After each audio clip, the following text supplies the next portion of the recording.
Prithivigi khwaidagi chawba telescopic lens asibu achauba chingi chingdol fawba pukhatnaba honaba asida expert amadi engineer singna mamangda kanagumba amatana tawkhidriba mawongda transport tawnaba honakhi hojiki matamda gari aeroplane amadi cargo jahaz kayada pochai kaya ama haptuna makhoigi fanthungfam adu fawba puraga chatpa asi aikoina uri adubu pochai khara amadi ka hena dilumdaba adubu pot adugi size ti adugi matik pakpana maram oiduna pot asibu karigumba makhal amatagi aeroplane natragana jahaz asida puba matamda fit oidaba asigumba achauba pot asibu single piece ta puba haibasi adugi matik luba challenge amakhakni marup mayam ngasigi video asida asigumba object mari khak makhoigi transport tawdringi mamang asida tha kaya changna transport tawbagi planning tawkhiba object mari gi maramda semjaba video amakhakni video asibu loiba fawba yengminasi Chicago da leiba left amada experiment tawnabagi damakta Prithvi da khwaidagi chawba amadi powerful oiba magnet ama darkar oiramki magnet asigi apakpagi saruk asina 50 feet ni aduga arumbana 17,000 kg lumi magnet asi New York da leiba left amada saba loiramki adubu magnet asi sabada changkiba labor amadi hona zaman adudagi hena magnet asibu transport tawba matamda amuka hena labor amadi matam kaya changki masigi achauba challenge asi New York ki Long Island dagina Chicago gi Fermi Lab asi fawba puraga lakadoribani masigi total distance asi chaurakna 1350 km oigani normally oina car amana chatpa matamdadi distance asi pung 13 rom changi adubu 50 feet pakpa magnet asi 1350 km puduna chatpa haibasi irai laiba thabak amadi oiramkhide makoina chatkadoriba lambi asida heavy traffic khaktamak natana 15 feet muktang pakpa thong anisu landuna chatkadoribani adubu 50 feet pakpa magnet asi puduna thong asibu lanthokpa haibasi impossible ni achauba magnet asi cargo plane da punabasu hodakhi adubu Prithvi gi khwaidagi chawba plane singi manung chaliba Antonov AN225 Miria asigi asangba saruk asi aduki matik changi adubu plane asigi apakpa saruk asidi 50 feet yona paklamde maram asina magnet asibu plane asida puba haibasi oithoklaroidaba thabak amani achuk chawba magnet asibu panthungwam fawba younaba punabagdamakta achauba master plan ama darkar oiramki adubu masi company ama khakna hotnaba matamdadi upai leramkhide FedEx UPS amadi transport company kaya amana masigi achauba challenge asida saruk yaramki hairiba sing asigi mathakta magnet asi aduki matik sensitive oiramki maram asina magnet asida kitang fawba force piruba matamda magnet asi kaigadoribani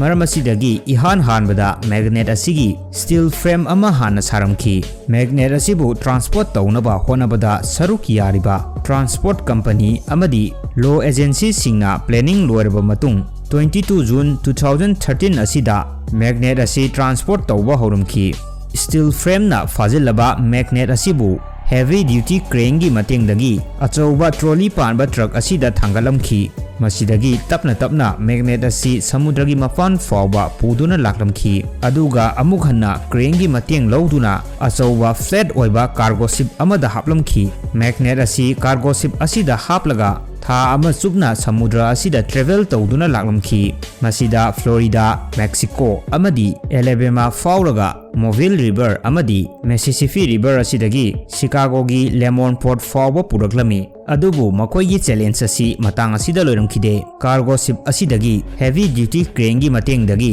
amuk hanna magnet asibu trolley panba truck asigi mathakta thangatlaga magnet asibu lairiba lab adu fawba punaba journey horaklami Lemon Port asidagi Fermi Lab asi fawba asi 50 km ki distance ni normally oina chatpadadi masi 40 to 50 minute khaktamak changi adubu 50 feet pakpa magnet asi highway asida puduna lakpa matamda mafam kayada traffic kaya ama thingduna thamlamki tharoigi khongjel gumna tapna chatliba makhoigi journey asina Fermi Lab asibu younaba chatpa matamda numit humni gi matam changlamki masigi achauba challenge asida punna numit 35 changki aduga makhoina cover tokhiba distance asina saurakna 5000 km cover tokhi Long Island dagina Fermi Lab asi fawba magnet asi purakpa matam asida $3 million चंगलमखी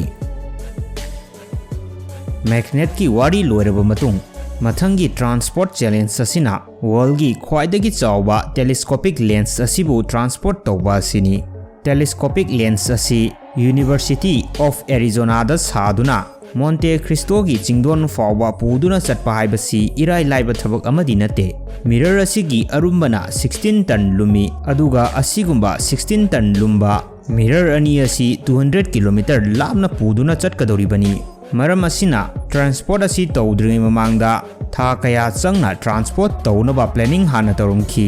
mirror असी करिगुंबा transport तौबा मतमदा खितंग सोयबदा कायगदौरिबनी मरम असिना mirror सिंग असिबु transport तौनबा astronomer engineer police officer अमदी heavy transport expert यावबा टीम अमा सेमलमखी टीम मसिना था मंगा सुपना मसिगी ऑपरेशन असिगी प्लानिंग हाना चथरमखी 16 टन लुम्बा लेंस असी 33 टन लुम्बा केस अमदा हापसिनदुना यामना सेक्शनना 48 व्हीलर की ट्रक अमदा हापतुना चलमखी 10 किलोमीटर पर आवर की स्पीड चटलिबा ट्रक असिना लाकपा लंबी असिदा मांगजौनना पुलिस सिंगना मफम अदुदा ट्रैफिक सिंग अदु थिंगदुना थमलमखी जर्नी असिगी ख्वाइदगी डिफिकल्ट ओरिबा असी 50 किलोमीटर की डिस्टेंस असिदा सिंग की लंबी असिदा मिरर सिंग असिपु पुदुना चटकदौरिबा असिनी मसिगी सुमथक्ता मिरर सिंग असी लेंगदना चुमना थंबा हाइबसी यामना मरु ओय मरम असिदगी 48 व्हीलर ट्रक असिदा मांगजौनना ऑटोमेटिक हाइड्रोलिक सिस्टम फिट तौदुना थमलमखी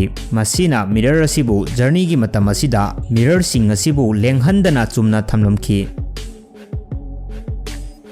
सही कुन चुपना 11 करोड़ किलोमीटर की डिस्टेंस तक पायरुरबा अमेरिका की स्पेस शटल असी महाकी अरोइबा जर्नी असी म्यूजियम असिदा पुरकपा असिनी नासा की स्पेस शटल प्रोग्राम दगी रिटायर तौरबा मतुंग LA इंटरनेशनल एयरपोर्ट फाउबा असी बोइंग 747 प्लेन दा हापतुना पुरकलमी 78 टन लुम्बा शटल असी एयरपोर्ट तगिना म्यूजियम फाउबा पुरकपगी लंबी असिदा मांगजौनना उपामी चामरी हेना कक्थलमखी मसिदसु नतना पावर लाइन कया अमा डाउन तौहंदुना थमलमखी नुमी निनी चुपना 20 किलोमीटर ट्रेवल तौरबा मतुंग स्पेस शटल असी फाइनली कैलिफोर्निया की साइंस म्यूजियम असिदा यौरक्लमखी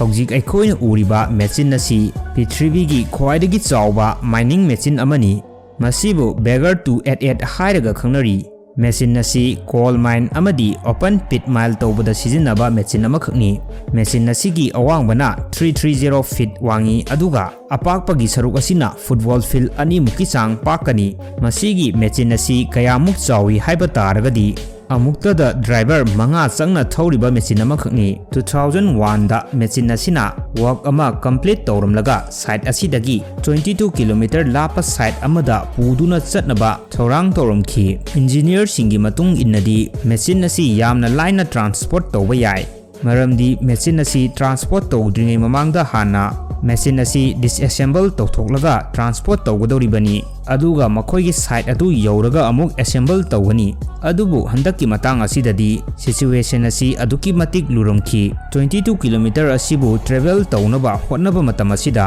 था 8 मखाइगी मतम चंगलमखी मरमदी हंदक्की जर्नी असिददी तुरेल खक लांथोकलगा चटपदा नतना रेलवे ट्रैक अमदी हाईवे फाउरगा चटकदौरिबनी